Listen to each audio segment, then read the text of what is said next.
Next देखेंगे, एक question है टाइम पीरियड से related.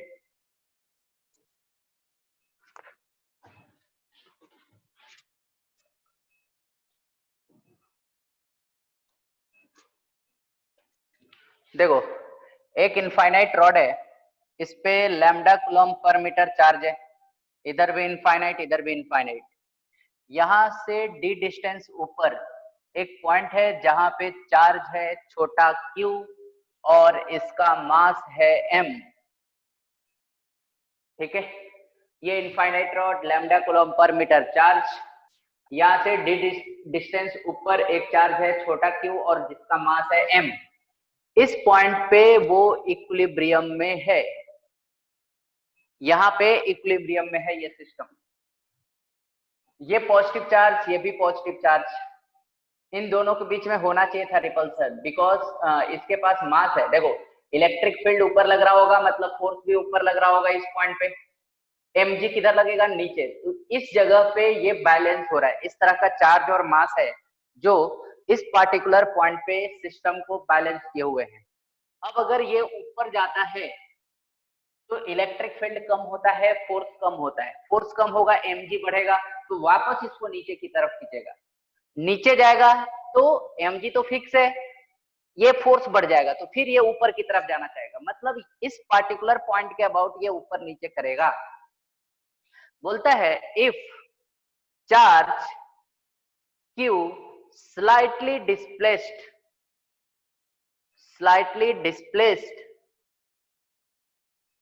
from equilibrium position,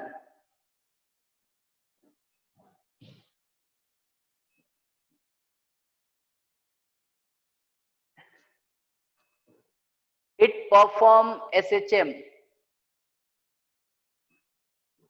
Find time period.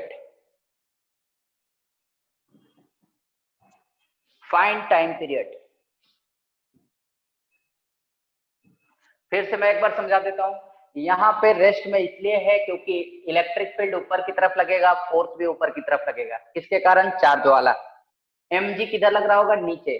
तो इस तरह से मास और चार्ज एडजस्टेड है कि ऊपर वाला फोर्स और नीचे वाला फोर्स इस पार्टिकुलर पॉइंट पे इक्वल है। अब इनको थोड़ा सा ऊपर लेके जाते हैं, ऊपर लेके जाओगे तो इलेक्ट्रिक फील्ड कम होगा, मतलब ऊपर वाला फोर्स कम होगा, तो mg उसके लिए बढ़ जाएगा, तो ये वापस इसको इधर खींचना चाहेगा नीचे की तरफ। या फिर आप नीचे की तरफ थोड़ा सा लेके जाते हो तो इलेक्ट्रिक फील्ड बढ़ जाएगा, मतलब ऊपर वाला फोर्स बढ़ जाएगा, तो फिर से इसे ऊपर की तरफ खींचेगा, तो ये ऊपर नीचे करेगा, मतलब ये SHM परफॉर्म करेगा। तो बोलता है अगर इसे थोड़ा सा डिस्प्लेस करेंगे इसके ऊपर या नीचे तो टाइम पीरियड कितना होगा? जो स्लाइटली डिस्प्लेस का मतलब जितना भी आप डिस्प्लेस कर रहे हो, एक्स कर रहे हो या वाई कर रहे हो, जो भी करना है, वाई या एक्स डी से बहुत छोटा होगा, ये कंडीशन मेंशन कर लेना है।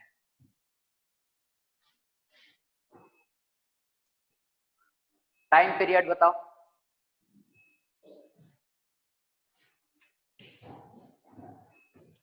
SHM आपने पढ़ा है, डिस्प्लेस्ड पोजीशन पे एफ नेट निकालते हैं हम, और कोशिश ये करते हैं कि डायरेक्टली प्रोपोर्शनल टू एक्स आ जाए फोर्स। कुछ भी कट कुट करके कैसे भी करो आप, डायरेक्टली प्रोपोर्शनल टू एक्स लाओ, जो कोफिशिएंट होगा वो के होगा, 2 pi under root m by k time period होता है। स्टेप भी मैंने बता दिया।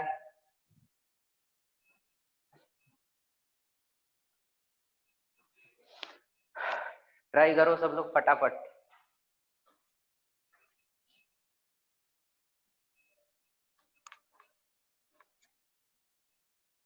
थोड़ा फास्ट करो, आपके पास केवल 1 मिनट का टाइम है।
अगले क्लास में हम लोग जो आपको सीट भेजा गया है ग्रुप में वो डिस्कशन कर लेंगे, सब लोग सॉल्व करके आएंगे अगले क्लास में। जो भी डाउट रहेगा आप नंबर मेरे को बता देना, यहीं पे आपके सामने सॉल्व करेंगे सब।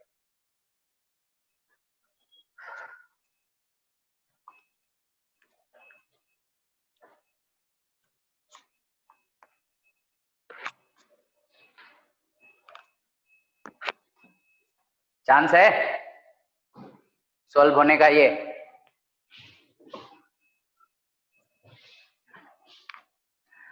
चलो आपका टाइम खत्म।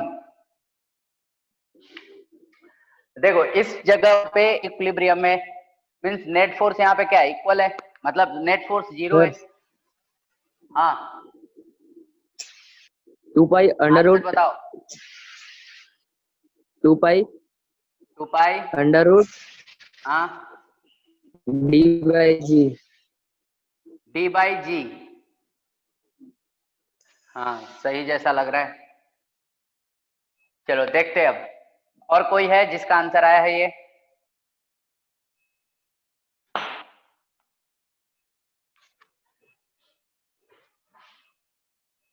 क्या करना था हमें? इक्विलिब्रियम पोजीशन पे नेट फोर्स को 0 करना है, या आप ये बोल सकते हो ऊपर वाला फोर्स बराबर नीचे वाला फोर्स। तो पहले फोर्स देख लेते हैं। यहाँ पे फोर्स कैसे निकालना है? इलेक्ट्रिक फील्ड में फोर्स का एक और फॉर्मूला आप लिख ही लेना, Q into electric field F equal to Q E. देखो इलेक्ट्रिक फील्ड निकाल के उसमें वहां के चार्ज से मल्टीप्लाई कर देते हैं, फोर्स मिल जाता है, ये हम ऑलरेडी डिस्कस कर चुके हैं। तो ऊपर मैं लिख देता हूं F equal to Q into electric field. यहाँ पे नेट फोर्स 0 या ऊपर वाला फोर्स बराबर नीचे वाला फोर्स। तो यहाँ पे इलेक्ट्रिक फील्ड कितना था?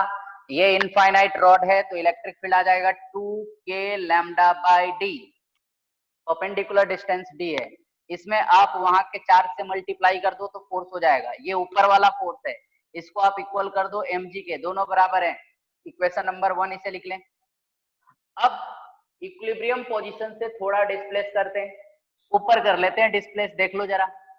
हाँ ऊपर मान लो हमने y डिस्प्लेस करा, तो अब यहाँ पे नेट फोर्स 0 नहीं है, ये डिस्टेंस को मैं y बोल रहा हूं। यहाँ पे नेट फोर्स 0 नहीं है, ये जो पोजीशन है वो इक्विलिब्रियम का पोजीशन है। यहाँ पे आप नेट फोर्स निकालोगे, कौन सा फोर्स ज्यादा है?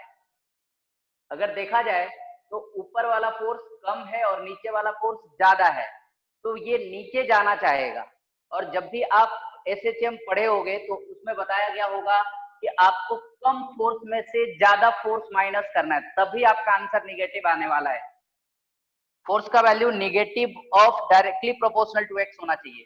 तो माइनस आई लाने के लिए आपको क्या करना पड़ेगा? छोटा में से बड़ा सब्ट्रैक्ट करना पड़ेगा। छोटा कौन सा हो जाएगा? ये वाला टर्म, लेकिन ये d के जगह पे अब d प्लस वाई हो जाएगा। तो आप लिखोगे 2k lambda into Q by D plus Y minus नीचे वाला फोर्स कितना है भाई? mg, ये है एफ नेट। अच्छा इसमें आप नीचे d कॉमन ले लो, 2k lambda, 2k lambda divided by d common लोगे नीचे तो आएगा 1 plus Y by D minus mg। अच्छा यहाँ पे आपने देखा 2k lambda Q by D को आपने mg लिख लिया है, तो mg divided by 1 plus Y by D minus mg। फिर आप यहाँ पे mg कॉमन ले लो, mg कॉमन लोगे तो आएगा 1 by 1 plus Y by D minus 1। फिर मैं आगे यहां से कर देता हूं, देखो F net is equal to mg, ये वाला टर्म इधर आ जाएगा, तो 1 minus Y by D divided by 1 plus Y by D. 1 से 1 उड़ गया तो इधर आ जा रहा है minus mg Y by D into 1 plus Y by D. ये डी डेनोमिनेटर में आ गया और माइनस साइन भी है। अच्छा मैंने बोला था कि जो आप डिस्टेंस y कंसीडर कर रहे हो तो बहुत छोटा है, स्लाइटली डिस्प्लेस आपने करा है, तो y बहुत छोटा है किसके कंपैरिजन में? d के कंपैरिजन में। यहाँ पे आपको लिखना है y is much lesser than d, तो y बाई डी का value very very less than 1 हो जाएगा। तो y बाई डी को आप चाहो तो नेग्लेक्ट कर सकते हो। तो यहाँ पे आपका आ रहा है minus M G by D into Y. y का जो कोफिशियंट आ रहा है वो एम जी बाई डी है। इसको आप क्या बोल रहे हो, k is equal to M G by D. अब फॉर्मूला अपना क्या कहता है टाइम पीरियड का, 2 pi under root M by K, 2 pi under root M divided by M G by D. M G by D, M से M cancel हो गया, final answer आ रहा है 2 पाई अंडर रूट डी ऊपर चला जाएगा, जी नीचे आ जाएगा। तो ये है आपका टाइम पीरियड ऑफ ऑसिलेशन बोलो, एसएचएम बोलो।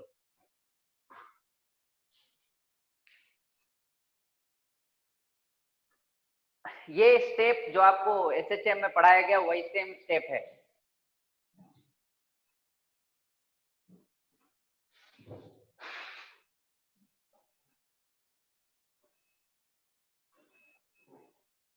नोट कर लो फटाफट। अंकित ऐसे ही किया था? हाँ सर। ओके।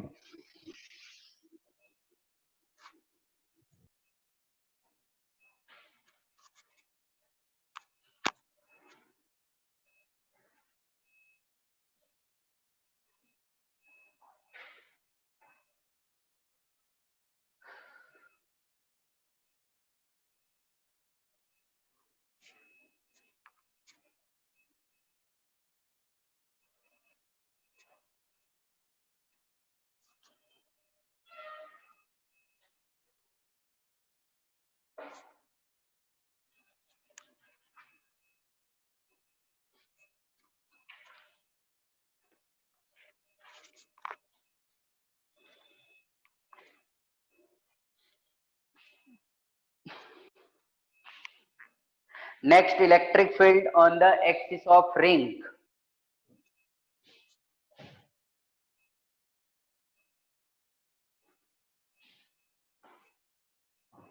रिंग के एक्सिस पे आपको इलेक्ट्रिक फील्ड बताना है।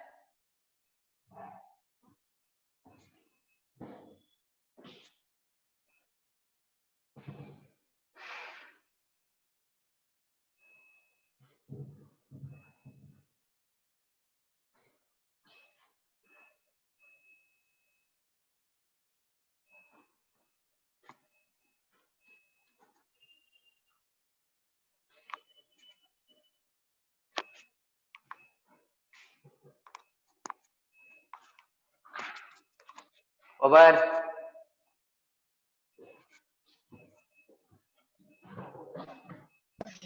सर बोर्ड क्लियर नहीं दिख रहा है।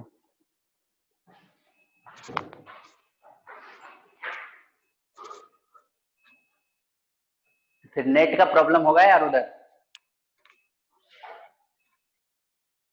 क्योंकि यहाँ पे तो एकदम क्लियर दिख रहा है।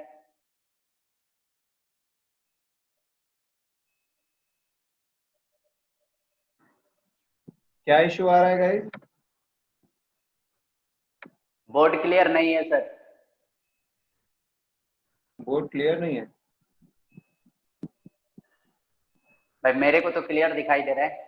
बाकी बाकी किसी और को भी इशू है? किस किस को इशू आ रहा है ये एग्जैक्टली?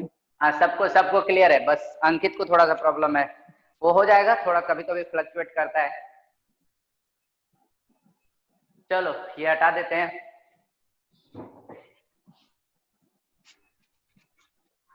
यहाँ से कोई इशू नहीं आ रहा है। एक बार देखो, ट्वीट करके देखो वापस से, आपका नेटवर्क का थोड़ा इशू हो रहा होगा, इसको भी इशू आ रहा है।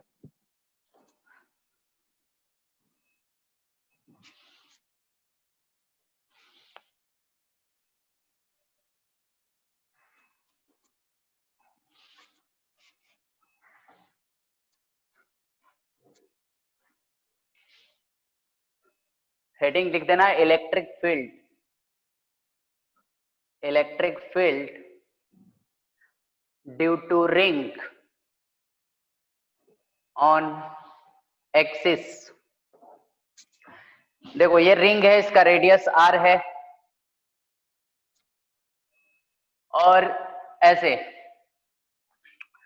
यहां पे x डिस्टेंस ले लेते हैं, सेंटर से इस पॉइंट का डिस्टेंस x है, इस पॉइंट पे इलेक्ट्रिक फील्ड बताना है।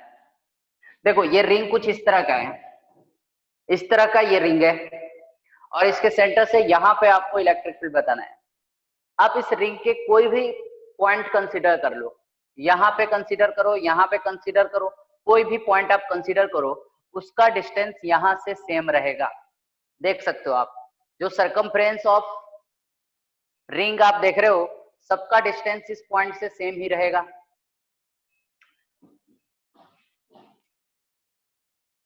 हमें क्या करना है, एक छोटा सा एलिमेंट कंसीडर कर लेना है रिंग पे।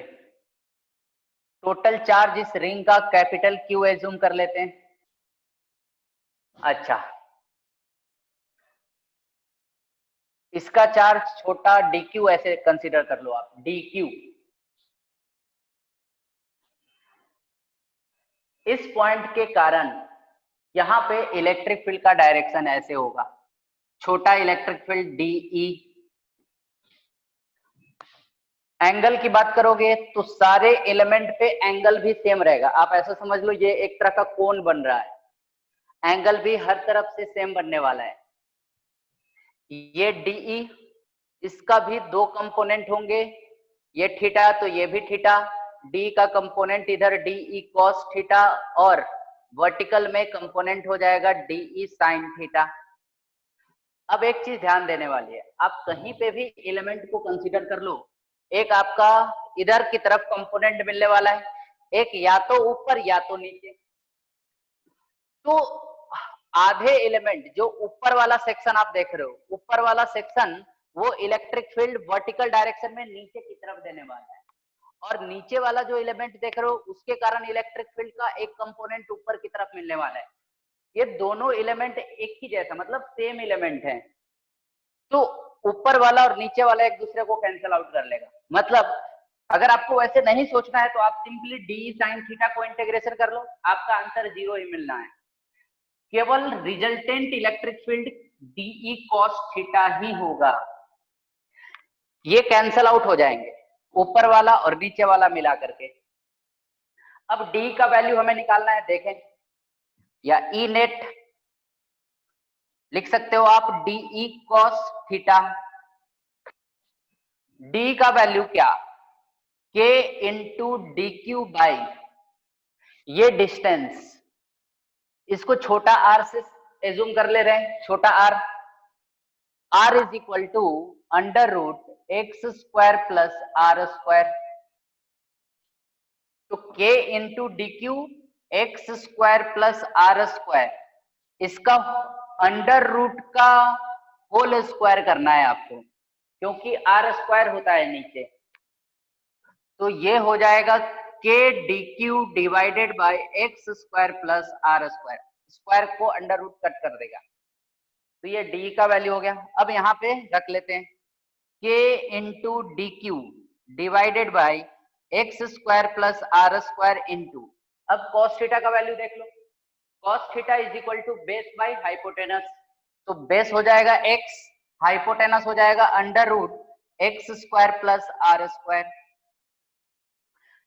आप इसमें ध्यान से देखो, x कांस्टेंट है, ये परपेंडिकुलर डिस्टेंस है ओरिजिन से इस पॉइंट का, ये कांस्टेंट है, रेडियस ऑफ रिंग कांस्टेंट है, k कांस्टेंट है, चेंज केवल dq हो रहा है, तो आप इसी को इंटीग्रेट कर दो, dq का इंटीग्रेशन q हो जाएगा, तो इधर आ रहा है kx into Q, kx by, हाँ एक और चीज नीचे देखो, यहाँ पे पावर 1 है और यहाँ पे पावर 1/2 है, तो 1 प्लस 1/2 3/2 हो जाएगा, तो X square plus R square का पावर 3/2 होगा।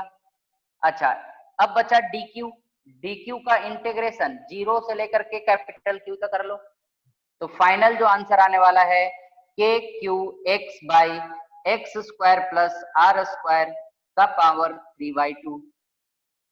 ये है electric field due to ring on its axis. अच्छा,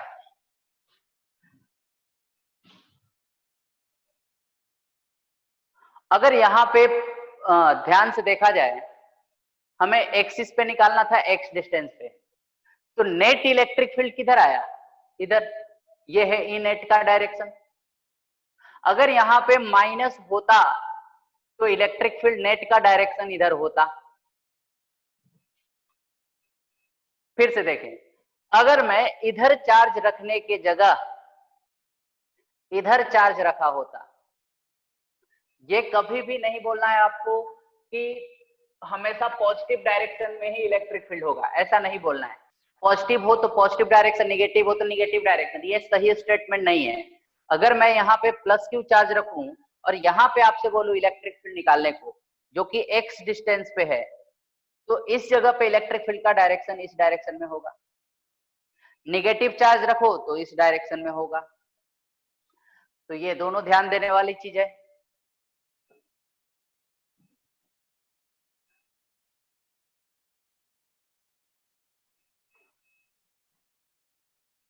रुको, मैं इसको एक ऐसे लिख देता हूं कि अगर एक रिंग है जिसपे चार्ज प्लस क्यू है और पॉइंट राइट साइड में है, जहां पे इलेक्ट्रिक फील्ड आपको बताना है, इधर है तो इलेक्ट्रिक फील्ड इधर ही होगा, और इधर पॉइंट है लेफ्ट साइड में तो लेफ्ट साइड में ही इलेक्ट्रिक फील्ड होगा। यह है ई नेट का डायरेक्शन। लेकिन अगर इस रिंग पे माइनस क्यू चार्ज हो तो यहाँ पे और यहाँ पे इलेक्ट्रिक फील्ड ऐसे होगा, अट्रैक्टिव नेचर का। प्लस क्यू के कारण रिपल्सिव नेचर का दोनों तरफ होगा, माइनस क्यू के कारण अट्रैक्टिव नेचर का दोनों तरफ होगा। ये भी मेंशन कर लेना।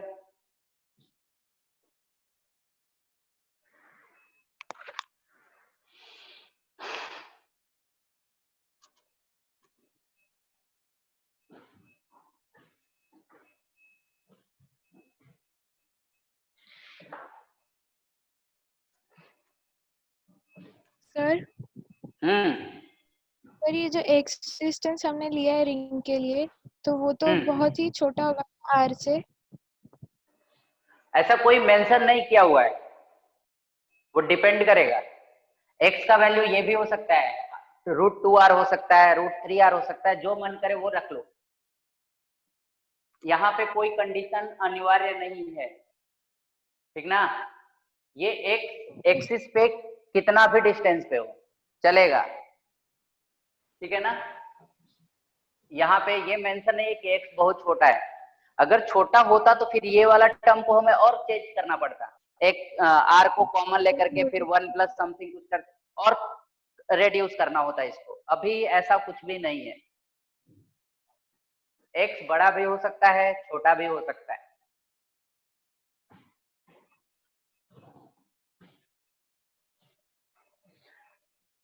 जो भी फॉर्मूला लिखा जा रहा है एकदम रट जाओ with derivation. E net K Q X by X square plus R square का पावर 3/2।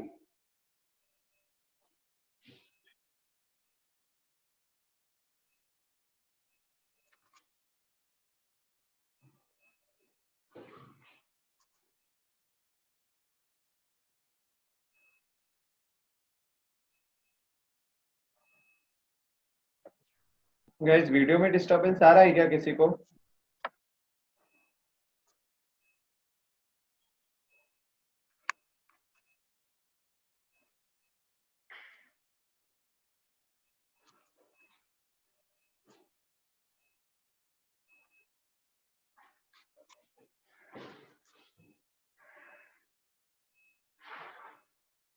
अब देखें, अगर ये x का वैल्यू आप 0 रख लो तो इलेक्ट्रिक फील्ड कितना आ जाएगा? 0। आप रख के देख सकते हो, x का वैल्यू 0 रखने पे इलेक्ट्रिक फील्ड 0 है, मतलब रिंग के सेंटर पे इलेक्ट्रिक फील्ड 0 होता है, पहला।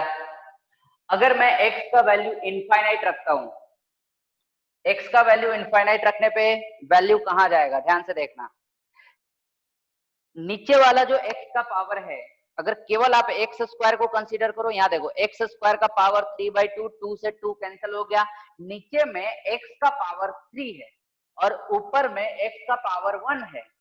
तो जब आप x के जगह पे इनफाइनाइट रखोगे तो ये आंसर 0 मिलने वाला है। नीचे x का वैल्यू एक x से कट जाएगा, नीचे x स्क्वायर बचेगा। तो आप जब x का वैल्यू रखोगे इनफाइनाइट तो आपका आंसर क्या हो जाएगा इलेक्ट्रिक फील्ड का 0। मतलब सेंटर पे 0 है, इनफाइनाइट पे 0 है और माइनस इनफाइनाइट रखोगे तब भी 0 मिलने वाला है। मैं यहाँ पे एक और चीज मेंशन कर रहा हूं, जब x 0 है तो इलेक्ट्रिक फील्ड 0 है, x टेंड टू इनफाइनाइट है तब भी इलेक्ट्रिक फील्ड 0 है, x tend to minus infinite है तब भी x इलेक्ट्रिक फील्ड 0 है।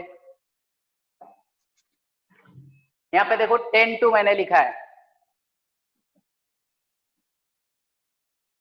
मतलब ये कि इलेक्ट्रिक फील्ड यहां से स्टार्ट हो रहा है, बढ़ रहा है, बढ़ते बढ़ते फिर से 0 हो रहा है।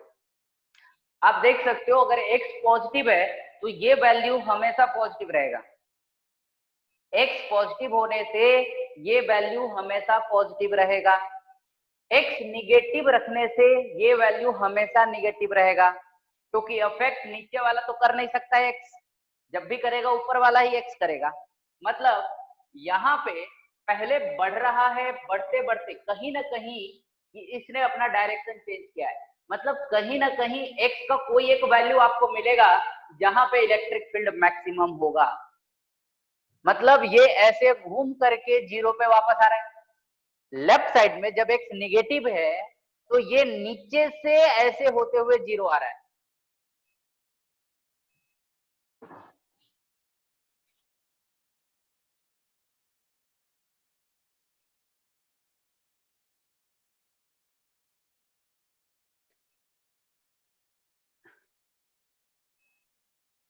मैं ग्राफ ही बना देता हूं, ये आपका ओरिजिन है, ये ऐसे बढ़ते हुए इधर से 0 हो रहा है और यहाँ पे ये ऐसे घटते हुए 0 हो रहा है।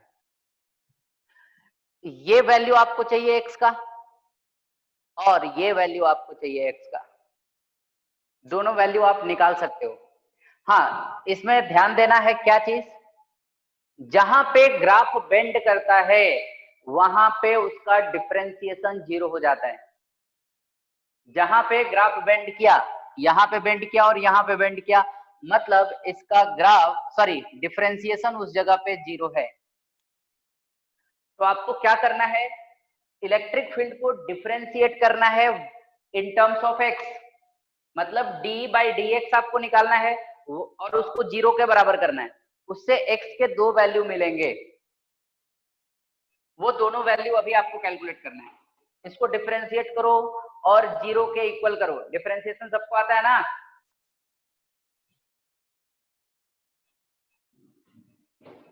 u/v का डिफरेंशिएशन होगा, यहाँ पे डिफरेंशिएशन करके और उसे 0 के इक्वल करो और x का वैल्यू निकालो कि कहां पे इस फंक्शन का डिफरेंशिएशन 0 हो रहा है। डिफरेंशिएशन 0 मतलब स्लोप 0, स्लोप मतलब उस दो जगह पे आपका ग्राफ बेंड करने वाला है, तो ये दोनों वैल्यू मिल जाएंगे, एक x का वैल्यू पॉजिटिव आएगा, दूसरा निगेटिव आएगा।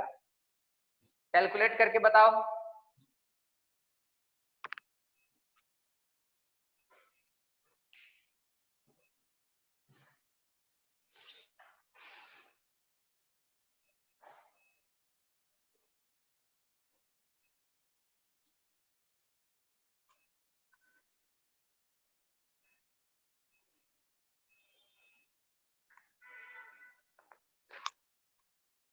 x के पॉजिटिव वैल्यू पे आपको मैक्सिमम मिलेगा और x के निगेटिव वैल्यू पे आपको मिनिमा मिलेगा।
5 मिनट में आपका लेक्चर ये खत्म हो जा रहा है, तो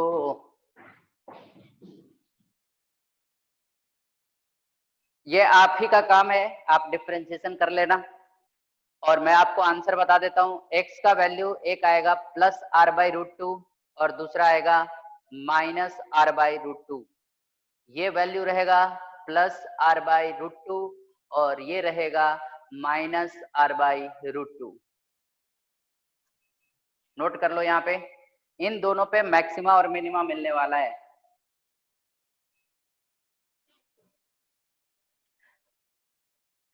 एक क्वेश्चन आप कर लेना घर पे। यहाँ पे Q चार्ज है और इसके सेंटर पे -Q चार्ज रखा हुआ है, रेडियस R है। अभी जो है ये इक्विलिब्रियम में है। अभी नेट फोर्स यहाँ पे क्या रहेगा, 0, क्योंकि इलेक्ट्रिक फील्ड 0 है तो फोर्स भी 0 रहेगा इस जगह पे।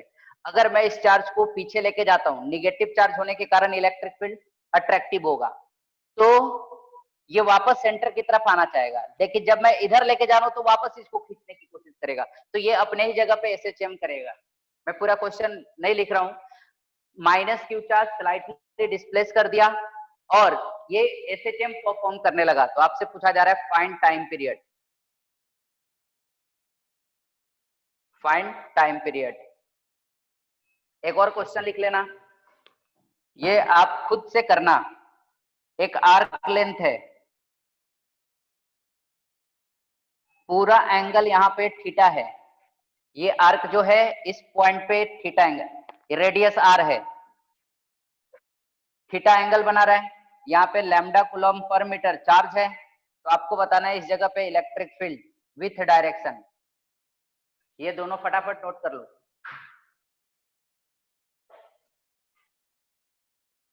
-Q चार्ज उसमें रिंग वाले में -Q चार्ज को स्लाइटली डिस्प्लेस करा along axis. -Q charge slightly displace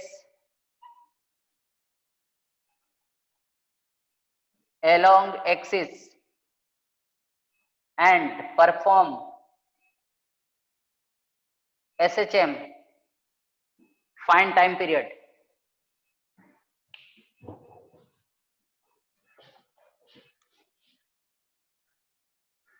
ये आप करके आना, इस पे फिर बहुत सारे क्वेश्चन करेंगे आर्क वाले पे।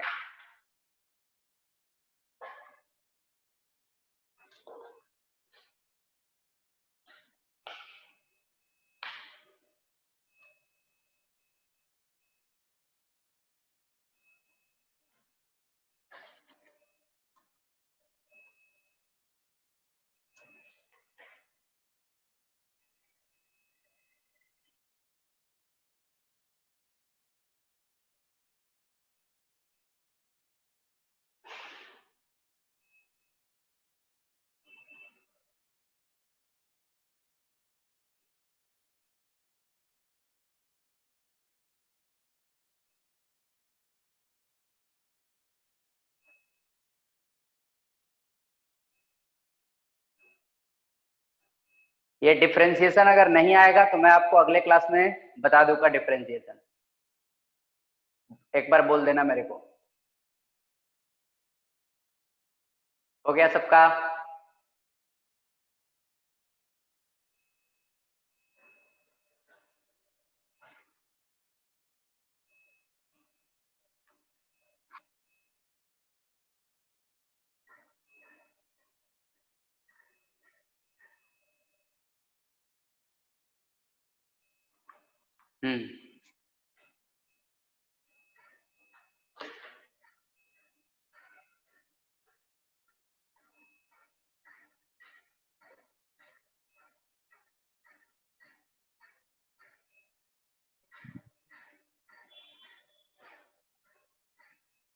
चलो फिर एंड करते हैं मीटिंग।